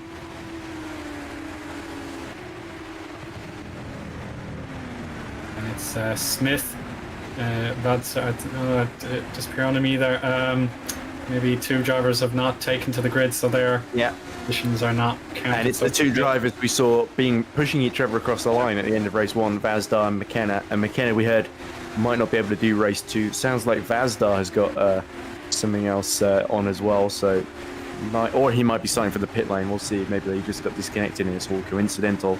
But behind them, inheriting that 22nd place on the grid, will be David Dobson in his second ever Academy race, ahead of Cole McMillan, Leo Smith, Eunice Karula, Frederick Lejon, and Charlie Jemson, I think, who's just joined us, will bring up the rear in what would be 29th place, but he's going to be elevated up, of course, to 27th, I think. Yeah, that's all clear with, I believe, myself and race direction. So yeah, Vernison getting the last bit of tire warming done. Scarpelli a bit more enthusiastic. He's really eager to get going as Bussink follows in tow. And then we'll see Hashek in red. He's also getting a little bit more warmth before lining up on the grid. So this is another opportunity for everybody. Now, who do you think is going to win then? Just a snap judgment then, Owen. Oh gosh. Yeah, I believe Tom Parker has every chance. He is ahead by a few places on everyone else. Oh, that's sideways yellow. Oh. Is it Smith? Yeah, I think it might actually be. It's not David Yunt, is it, in the yellow car? No, he's a bit further back then. Louis Smith, of course. So there we go. Louis Smith just gets himself. Well, he needs to reverse a bit more, Louis. Okay, he's roughly in the box. That's fine. I think that'll be legal. Okay, let's get going. Right then, so the light's about to go out then, and race 2 about to get underway any second now. Off we go then. So, and a penalty already for Louis Smith. So clearly he wasn't square in the box then, but it is Vernison on the outside here with Scarpelli going to try and dive up the inside into turn 1, and everyone behind has got to make sure they keep their noses clean, quite literally here, as we see Hajek and Busink turfing it out around the outside, and it looks like Busink is going to try and keep the inside into turn 2 to hold on to that third position, but Hajek is through in the red car. He's going to have the inside then to turn 4. Oh, but Busink just keeps his throttle in, and now Mike Bell getting involved around the outside. So I've predicted Mike Bell. Mike Bell planted into the wall. Oh dear, commentator's curse and a half there, as Mike Bell in a turquoise car is instantly taken out. I didn't see quite who hit him there, but the front wing well and truly parted company, and it looks like Lamport is right at the back then. And that's there's Brad Lamport, who's also, I think he's had a separate crash there. But the leaders then, it is, as we see Busink challenging for second position. So he passes Scarpelli at the hairpin now. And now he's free to chase after Morten Bernison for the lead. Behind Scarpelli, it's David Yunt who's made his way up to 4th, with Tom Parker 5th, Bradley Sutter 6th, Richard Sevasek 7th, Philip Savinsky 8th, Jeffrey Ellis 9th, and Oliver Taras rounding out the top 10 from Lawless. Where is Latinen? By the way, down in 21st. Latinen's had a horrible start. There is Taras being breezed around the outside there as Busink continues to fight with Scarpelli then, but Scarpelli loses out on the exit of turn 11. And now comes David Yunt trying to get himself onto the podium, but it's Parker slipstreaming behind the pair of them, and then Bradley Sellers in close proximity as well. Oh, brilliant opportunism there. That's almost worked out there for Tom Parker, but he wasn't quite able to rob David Yunt of that podium place. Now Busink, far from catching Bernison, he's got to worry about Yunt in his wing mirrors, and Parker attacks Scarpelli just behind. Yeah, this is extraordinary stuff. Scarpelli, a lot can change in a lap, and that's proven to be, but Vernison has made a slight... Look at Bradley Sellers in the red car. He's going to try and go on the inside, 3 wide into turn 1. Owen, I don't see this ending well. And Tom Parker, hits the back of Bradley Sellers. So annoyed to lose that position. That's rare for Tom Parker. We're used to seeing him go forward, and he'll stick it out around the outside into turn 2. And it's going to be too much understeer, I reckon. He has to slot back in place. Sellers, job done. Lawless. Lawless is past Scarpelli as well. He's dropping like a stone down the order. I think Lawless tried to make a double move there into turn 3. And now Parker again trying to stick it out around the outside. And that leaves him vulnerable now to Richard Sevasek in 6th position in the bright green car. But here is the battle for the lead. Vernison has got Boosink about to dive up the inside of him, and Yunt keeping a watching brief on the pair of them. Boosink is through at the hairpin there. Brilliant positioning of his car there to get past, and now Yunt fancies a piece of Vernison too. Yeah, this is a thrilling start. Definitely a lot more eagerness for these drivers to get a move on. Knowing that race 1 probably got away from a lot of these guys and they just had to consolidate, but Yunt has a lot of speed over Vernison here. He couldn't make it fully count, and the slipstream will probably level it out a little bit. He has to pick a line. He sends it inside. He's not along with Vernison here. Very late to make this work, and he's a little bit too far back. I think David is a bit too experienced to go for that one, but I'll tell you who's really making ground. Brody Lawless from 14th on the grid has made his way up to 6th, past Sevasek, past Jeffrey Ellis, and there he is just coming into frame now in that bright blue, the baby blue Academy car. Next target is going to be Tom Parker. This is going to be pretty tricky to pass. Here is Savinsky in a battle with Scarpelli ahead of him, and there's Caroline Harvig on the verge of a top 15 finish. And now Savinsky up the inside then of Scarpelli, took to moat Scarpelli down to 10th then as they approach turn 1. In fairness to Harvig there, she's keeping Lattinen at bay for just a little bit longer before the inside line opens. And I think she decides I have a bigger battle ahead of me rather than a previous podium winner in Lattinen. So yeah, this is the fight back to try and double up for Lattinen. Cabanas probably not as feeling generous there. He's blocking as hard as he can. So we're seeing the casualties the first few laps. Then as Sellers now is going to attack Vernison up the inside. So Yunt is already through. We must have missed that on screen, and Yunt is only about a second now off of Boosink in the lead. Now Sellers is through, and so David Yunt is going to have his mirrors full, as that is Tom Parker being overtaken. Side by side he goes with Brody Lawless. Lawless will have to stick it out around the outside into the Schumacher S. He's going to try it, and he gets forced off track there, and almost into the side of Tom Parker as somebody else goes off in front of him. Is that Vernison in trouble? Yeah, it must be Vernison, but that is Lawless absolutely giving it everything in this race. Contact. Vernison, very wide for Vernison, and they both breeze through there. Vernison standing still then through turn 11, and if he stands still, other people coming through. So Brody Lawless then, he's got to worry about the car right behind him now, because I think Vernison could be a little bit of a threat then into the chicane as, Jeffrey Ellis around the outside then of Sevasek to hold on to that 7th position then. But full marks to Brody Lawless. Top 5 position is his, and Tom Parker proving a tougher nut to crack though than the rest of the field thus far. But I think it could be a 5-way fight here for the win here between Boosink, Yunt, Sellers, Parker and Lawless. Although we keep your eye out for Lattinen closing on Luati, and Taras setting the fastest lap of the race behind Vazdar down in 20th position. So Taras clearly getting caught up in the first lap melee. There is Petras fighting with Scarpelli, trying to demote Scarpelli another place, but Scarpelli trying to get as defensive as he can, holding on to every position that is on offer here. But Petras will surely going to breeze around the outside here. Won't have an ideal line. An spinner in front of them. That's Vernison. Oh dear, Vernison from pole position. It's all falling apart there. So I wonder if there was contact there with Parker or Lawless. Yeah, we'll need to try and figure out what happened there. There was no concern of these two drivers, Petras and Scarpelli. They carry on unthreatened. Yunt up front, is closing on Boosink. He's got the gap to about 0.6 of a second now on lap 4 of 12. So David Yunt, he needs to clear Boosink before Sellers catches him. That is the way these race twos go. You may be fast, but there could be a much faster driver behind you making their way up the order. So Parker, Lawless are going to be the big danger men for Sellers and Yunt here. Yeah, it is a massive opportunity, as these guys will need to carry on their form, getting the best lap times that they can while they're just in a pairing rather than a trio. Lawless Not shy here. Won't go for the move. He's too far back, but he's definitely willing to have a look and waits to see if anything is presented to him. But no, Parker's too calm and collected for that. But now Sellers versus Yunt. It will be on here into the start-finish head.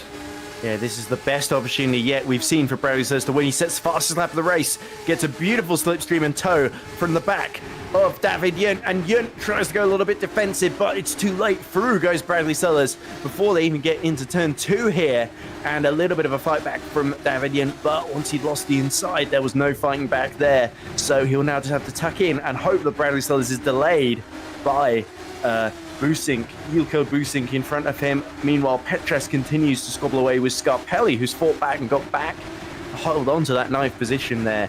But keep your eyes as well on Parker and Lawless now, who will be closing rapidly on the back of David Yunt. Yeah, this is excellent stuff from Sellers. Yunt will have to adapt and try again here. So, and there we go. Petras ran the outside of Scarpelli there. That was brave. Good for Scarpelli not to just stick his nose in front and have let Petras turn into him there.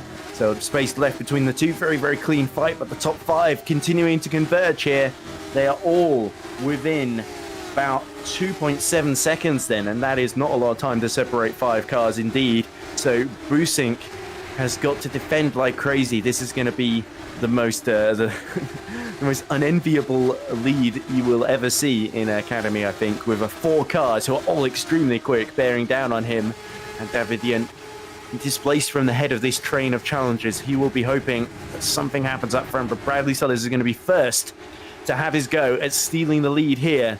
And Boosink, Purple Academy car, is going to be under threat any minute now. 153.0 last time around, 154.1 for Boosink last time. Let's see what the lap times are this time. The gap 7.6 tenths as they cross the line. 53.8 from Boosink, so a big improvement there, but still 8 tenths slower than Bradley Sellers behind him. Yeah, it is crucial that Boosink can consolidate and keep this form going. Now they has a little bit of advantage back, but not before long. Parker and Lawless will join the train. Oh no, Parker slid. That's going to waste Lawless's time in Sector 1. Lawless may want to hand out the punishment here. He won't be able to, but if he can get alongside at the hairpin, then Parker... he's completely all over the shop now. Yeah, Parker just got on the curb there, didn't he? And Brody Lawless is going to have to completely move around the outside there. And he just runs out of road, so it's not always possible to go the long way around there. So Parker definitely holding Brody Lawless up then. Lawless is the only one who's really stayed out of trouble from the top 3 from race 1. Down for 14th on the grid. Whereas Taras and Latnan have just had all sorts of dramas that's delayed them in the first couple of laps. But now look how much ground they're losing out to Yunt, Sellers and Boosink in front of them. Parker defending like crazy here to hold on to that 4th place. Yeah, Lawless he knows he's quicker on these recent sectors, and Parker is having lots of oversteer. This must be the moment now. There can't be any more delays for Lawless. It's going to be just alongside into the fast right-hander Hasenbeck's Bowden, and now into the chicane they come. Brody Lawless will try to go around the outside. He's going to have to give maybe Lawless, but here we go. He gets the cutback out of the chicane, and he shows Tom Parker the long arm of the law, does Brody Lawless, through the inside at the final corner. And Lawless, after many attempts, finally clears, but now we'll have Tom Parker gaining in the slipstream into turn 1, so Brody will have to get defensive. Tom Parker switches to the inside and catches Brody Lawless out a little bit. Brody Lawless will have to leave enough space into turn 1. Parker up the inside, but it will become the outside. Brody Lawless will just have to keep his foot in through turn 2, and finally, after many, many tries, 4th place is his, and Tom Parker, despite a valiant defense, too many little mistakes, gave the opportunity there. Brilliant driving from the pair of them. Yeah, remarkable driving from the pair. And Lawless... Brody Lawless now 2.5 seconds off the back of David Yunt when he was within about a second earlier on. And now Yunt just starting to lose touch with Bradley Sellers, who's pushing to get past Yilko Boosink. on lap 7 of 12. Here we go. It's very close going into the hairpin then. Yeah, it's going to be extremely tight to see what happens next. Schumacher S. Is that Lawless off track? It is. He goes off track, pushing too hard at the hairpin. Through goes Parker. Through goes Jeffrey Ellis. And all that hard work from Brodie Lawless undone in an instant. But Bradley Sellers, meanwhile, senses victory could be at hand here. If he can just squeeze away past Boosting, he's never looked closer than this, has he, Eoin? No, not at all. So after that anguish for Lawless, Sellers will have to bear that in mind and see if he can calculate the move and make it stick. It's not going to be in the chicane unless Boosting. Oh no, he's loose, and Yunt has now taken second place back. It's all or nothing for these drivers today, Ed. It's exactly what I said David didn't be hoping happened, that Bradley Sellers would either come together with Boosting or make a mistake trying to pass him. And you saw there was an opportunity maybe around the outside, but he just locked the rears, and around she went. As here is Taras going around the outside of former pole sitter Wernerson with 5 laps remaining. Oliver Taras can maybe sneak his way into the top 10 like Lattinen, our race 1 winner, has been able to do. But you've got to feel those two could have got much more out of race 2 if they'd stayed out of trouble. But that's his luck of the draw, as we saw from Mike Bell on that lap 1. Mike Bell still going down in 19th position, has been able to overtake David Dobson then. But up front, Boosting's chances of winning this race have increased tenfold with that mistake from Bradley Sellers then. So he's now just got a hold of Yunt, and Yunt has just got the hold of Sellers, who will be desperate not to let through again. As Parker still keeping a watching brief on the pair of them, but Jeffrey Ellis some distance away and now has got the attentions of Brodie Lawless. Very, very fired up Brodie Lawless will be kicking himself out of that mistake, even more so than Bradley Sellers, I think, because I think Brodie Lawless, without that, could have been in the mix for victory here. Yeah, Sellers still has hope, whereas Lawless down 2 places. Yeah, Lawless fought the law, and it looks like the law is winning at the moment, as held down by Jeffrey Ellis. Yeah, that's one way of looking at it, Ed, but Lawless... Some bad puns, I'm afraid. Yeah. Nevertheless, it is... Oh, is Lawless going to try and do the Jeffrey Ellis move on Jeffrey Ellis? The 2 baby blue cars side by side, but Lawless through into turn 11 there, and Ellis very compliant on exit. Yeah, that is smart driving from Ellis. He was beaten in that corner. He knows what it's like to succeed, but he has a chance here on the counter. Within about 2/10 of the lead. Sorry to interrupt there. There we go. Can David Yunt snatch what looked like was going to be an easy 3rd place, as we see that looks like Dobson about to be lapped in front of them with just a few more laps to go. But this could create an opportunity, an opening for David Yunt if Boosting is delayed here by David Dobson. Up the inside he goes! Oh, and this is going to be so tight! Just enough room left there, and David Yunt takes the lead. It's all spinning behind him. It's that Sellers spinning, and that's going to let Tom Parker onto the podium. So Sellers again locks the rears. It's like none of them want to win this race apart from Yunt and Boosting. Yeah, we won't tempt fate just yet, but Nürburgring has the tendency to throw up unexpected results. Even when you think it is a surefire thing, it all changes, and this is truth once again here in Academy.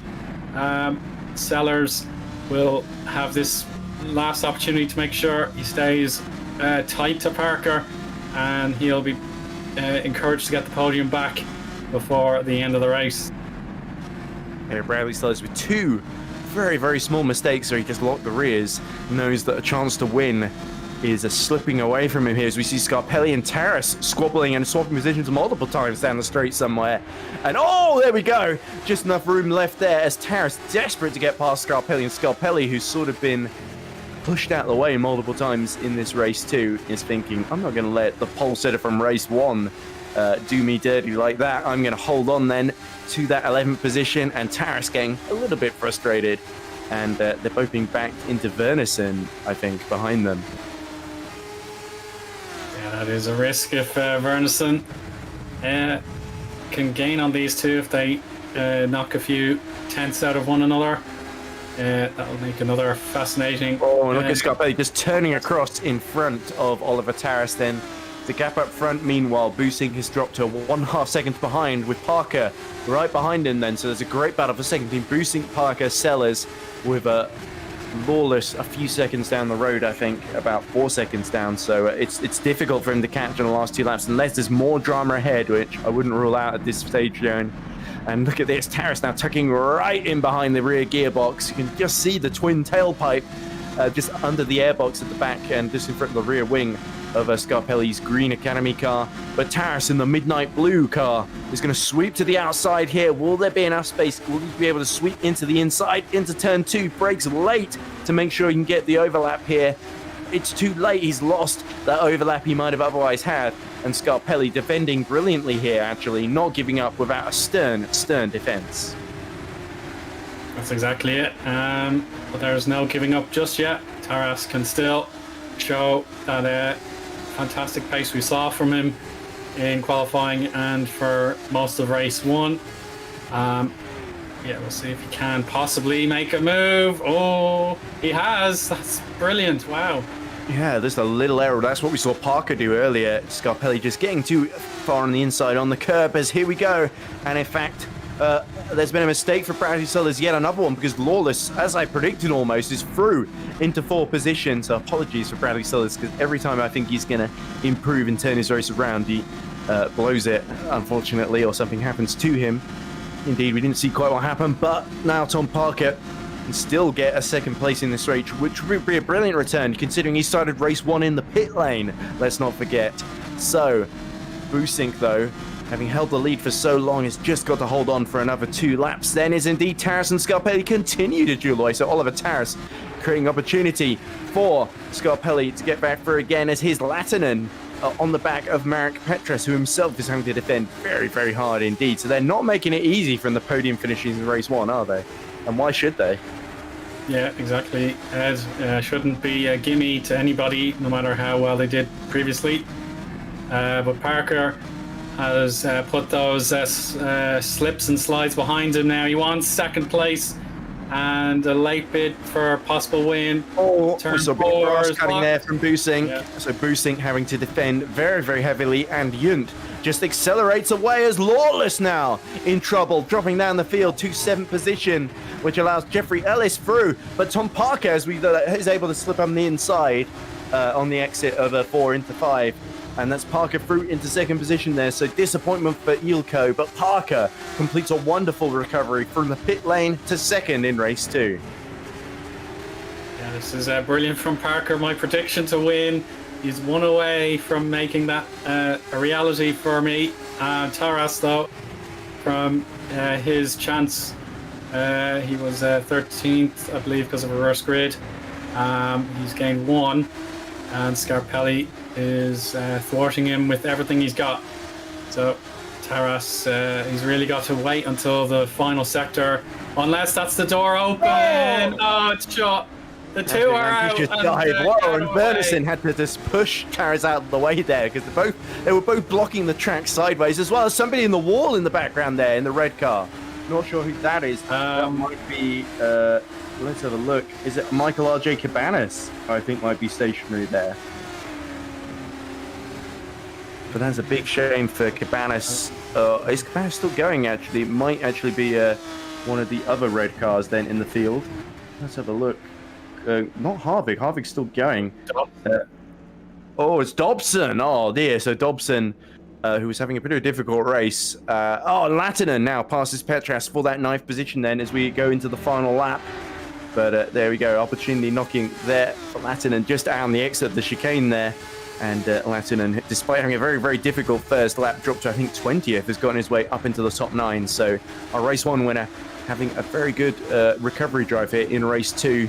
But Boosink hasn't given up on trying to get back in front of Tom Parker, who didn't get the best run then out of turn 4. And Taras now retires. So clearly him and Scarpelli have come to blows again. And that's a big shame for Oliver Taras. Very good in... Or he might have just retired after that spin. He sort of just died at the inside of Scarpelli, didn't he? And Lawless through on Savinsky.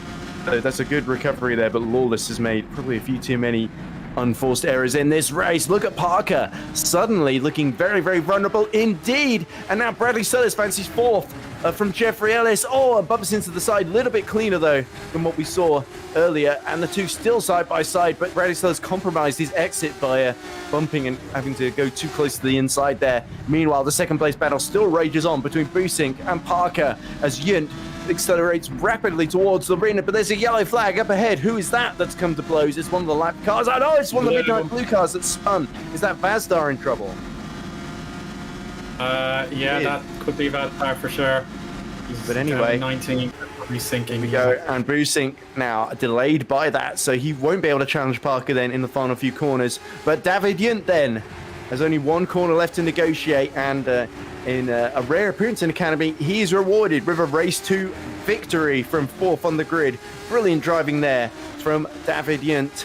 And it is Parker that goes from all the way from the pit lane to 6th on the grid to second on the grid on the finishing order then in race 2. Busink just loses out in 3rd. Then it is Ellis, Sellers and Lawless. All three of them could have won today in race 2, but mistakes really deciding that battle. And here is Scarpelli then having survived the fight with Taras then. His reward is going to be 12th place then as Verneson, who was able to breeze past the both of them. I think Scarpelli felt he probably could have had that top 11 if Taras hadn't done that to him. But there we go. Verneson, our pole sitter from race 2, will get it instead. And here's Luati, who will hold off Caroline Harvick, who I think takes another top 15 position after, I think that's her sort of in the last 4 races. That's her 3rd in a row. So good improvements considering how far off the pace Caroline Harvick was in the first couple of races. She's really upped her game a bit. And Karula and Cabanas will be headed then by her. And Mike Bell, after being plonked into the wall by somebody at the very start of the race, he is going to finish down in 17th position ahead of Christian Vazdar in the penultimate position there. So Mike Bell, that car does not look very fun to drive at all. It just looks like everything has been completely damaged and he's just crawling his way to the finish line, isn't he, Eoin? Yeah, that's a headache, I'm sure, for Mike. But I suppose, you can just write this one off and try again in the next round. And then Harvick as well, she got 12th in race 2 at Dubai. So, yeah, she carries on that momentum.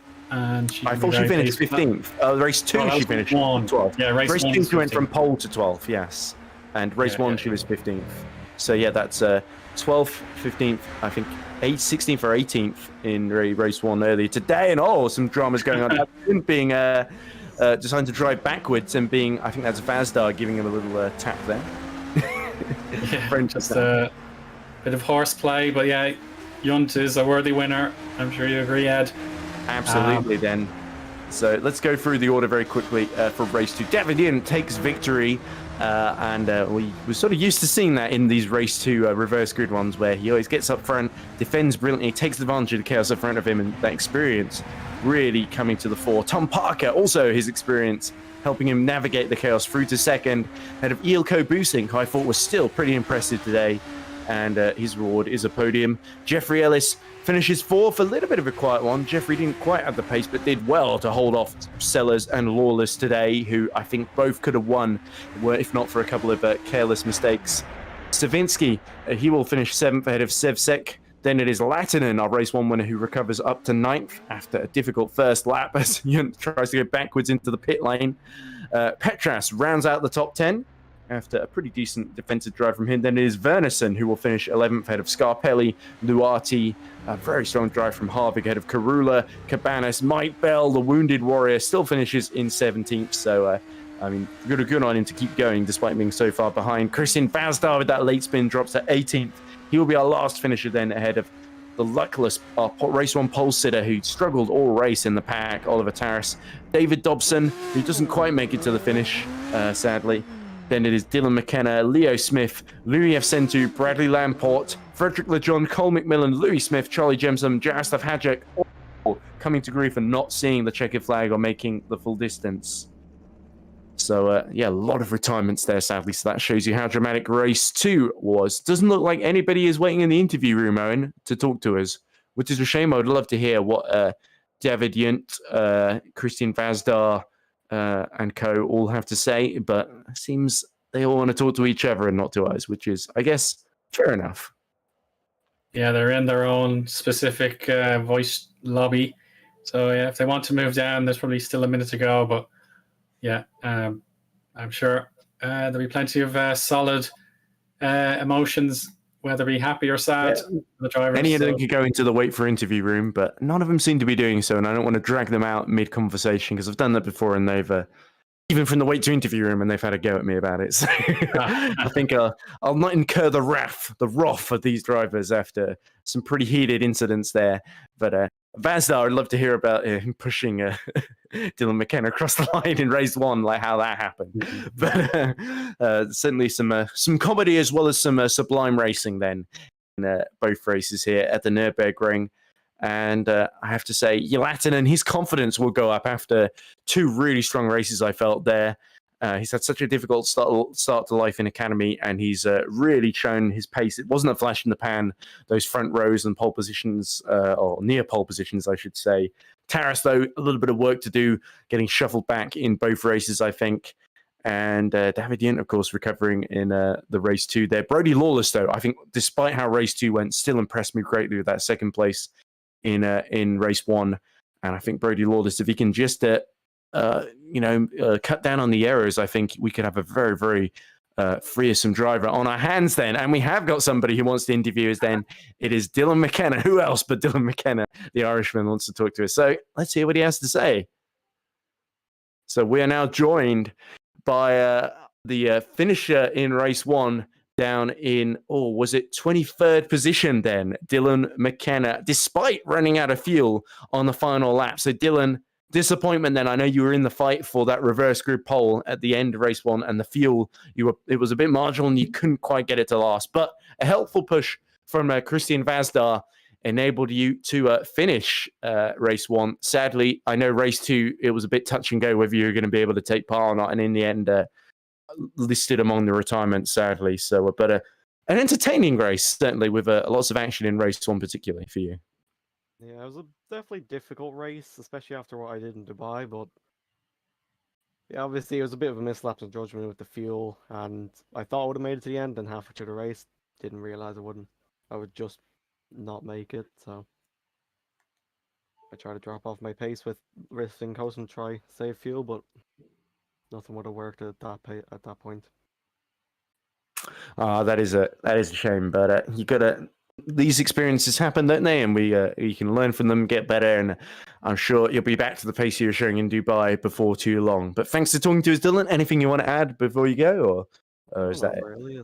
It's a great race from everyone, really. It was a bit chaotic in the warm-up sessions, but yeah, that's what you can see every now and again. Well, I hope you enjoyed what you did get to see of race 2 after retiring. I'm sorry that the schedule didn't quite work in your favor there, sadly. But it was great to see you tonight. I hope to see you in 2 weeks' time. Oh no, we're on a break, aren't we, Eoin? Yeah, summer break. Yeah, summer break. Well, have a great summer break then, Dylan, and we'll see you on the other side, where I'm sure you're going to be back to your best. And I can't wait to see you in action in another few brilliant fights here in Academy. Thank you. See you. Yeah, cheers, Dylan. Right, let's drag race 2 winner David Yent in and hear his thoughts. So we're joined now by the Swiss driver David Yent, 6th in race 1, but victory almost against the odds, really, in race 2 there, David. You're running in 3rd for quite a lot of it. Bradley got past you, and then he spun, and then had to clear Ilko Busink in front of you. And when you got past Busink, did you think, right, got it made, need to clear off now? Or did you think Busink was going to be back around you again? Because it felt like anybody could have, anybody in the top 5 could have won that race too. It was very hectic for pretty much all race, really. Hey, Ed. I just noticed you said 6th. I'm like, reverse grid, but I was 10th, and then I started 6th. That was it. Yes, sorry. I apologize. Well, I kind of wanted to check against the guys here in Academy after my FS2 drama. I kind of wanted to test if in a dry I could at least kind of drive. Came in late, didn't drive a lot, and the Academy car is not quite the same with the setup on this car, so just threw it on and looked what happened in the first race and tried not to get into incidents. but also had some oversteer moments. Or look in the rearview mirror and see somebody nearly go towards me, and I'm like, oh, I stared too long into the rear mirror, and I went off myself. But in the race 2, I was like, yeah, I mean, we all have like experienced drivers that are around here, like Mike, Tom, Bradley, even Elko. I mean, all of them are good drivers. I'm like, yeah, I'm just gonna pick off some people, and I'm being in this position. I saw Bradley come, and then he passed me. And like, yeah, I can't really hold against him, and then see what happens. And think maybe Elko and him have a ding-dong battle, and then only Bradley kind of lost it and managed to go around. I was like seeing him behind me, like, oh, he's gonna soon come again. I tried to get the gap to Elko closer and smaller, and then be close to him when he catches me. So it's gonna be difficult again. But then, I mean, Bradley, I kind of, through the concentrating, I kind of didn't see him really dropping further back, and then was of course fast Brody and Tom that are kind of trading, but we were like 2.5 seconds up, and I noticed that on the Discord chat I was like muted, but I could hear Elko. I was like, he didn't quite like my move, but I gotta say, if I don't want to be passed, I'm gonna drive against like the pit wall. I'm not gonna be Michael Schumacher and leaving Barrichello with just to be there. But then I saw that. I mean, I saw the lapped car, but I kind of going to the left, and I went to the right. And he kind of left it open and didn't move before that. So I was going up the inside, taking the place. And then I was like thinking, yeah, well, either I run away or he's just gonna keep with me. But I kind of gradually managed to, like, I think the Mercedes arena still had kind of good memory from FS2 test before it was wet. And even though like Bradley had the ultimate pace and the others also had better laps, I could manage some consistent lap without too many issues. And Elko had some small moments where Tom got close to him, and then they were busy. At that time, I was kind of just being careful not to lock my brakes and everything. And then on the last lap, avoid Christian was there, I think. And that's what it finished. And you avoided Christian, right? Okay. Yeah, I was like thinking, oh, left. No, right side is better. He spun right in front of you. Wow, we saw him after he spun, but because we were focusing on that second place battle. But I didn't realize that happened right in front of you. So Christian, giving you a scare and giving Dylan McKenna a push after he ran out of fuel at the end of race 1. So Vazdar definitely the man of the one. I think you're the man of the moment at the present moment, David. I mean, you and Yasso being the winners, but yeah. So I think the word you used that was most important there was consistency, because, like you said, Bradley, Brody, or Tom, they're all very, very quick. But of all the drivers, you were the most consistent in that race too, and that was, I think, what got you in a position to get into the win and just build the gap that you needed to hold on to victory. Yeah, I mean, this is like my general thing, being consistent, but also like at Baku in FS2, I came in late and then also just picked up and made consistent laps and just don't brake too late. And no Maggio this time to take it away from you, even though he is the academy man. Well, yeah, but like, I mean, there's absolutely nothing to take away from academy, since we have very promising rookies and we have very good experienced guys. So even if you start like sixth, yes, on reverse grid, you have a lot of people battling you that are really quick. And yeah, even Bradley could win with his pace, but it's just like maybe one mistake too much. But yeah, it was key today again. I mean, if I had too much like messy laps, I would have probably been immediately caught up again by Elko, Tom, and Brody. So it was very important, but it was also kind of important to confirm myself that, like, yeah, you messed up like last time, but you can still make it. So I kind of just wanted to check what it's going to be like in academy here. Well, now you know for sure. So thank you very much, David. Congratulations on another brilliant victory, and we'll see you again soon after the summer break, I'm sure, where we'll see more of the same. Yeah, I'll see what happens. Like, I'm always like possible late hands or emergency driver, but yeah. You're like me on commentary, just filling in the last minute for everyone else.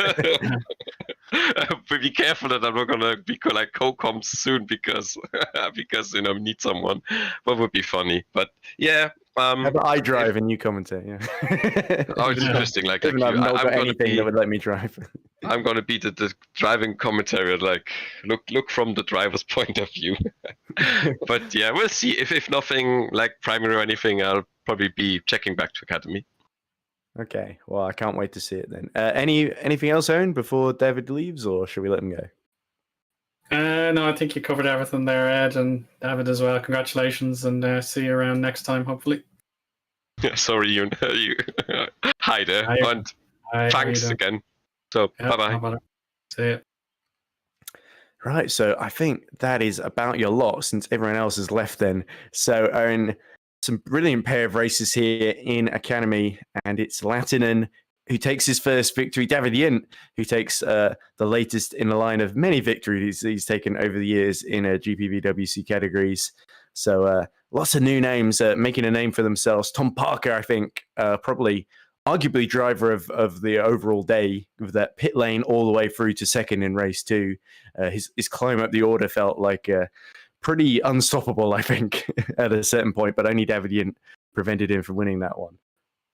Yeah, if it was probably a chase between 5 or 6 cars, he would have made it to the top, but it's just so tricky.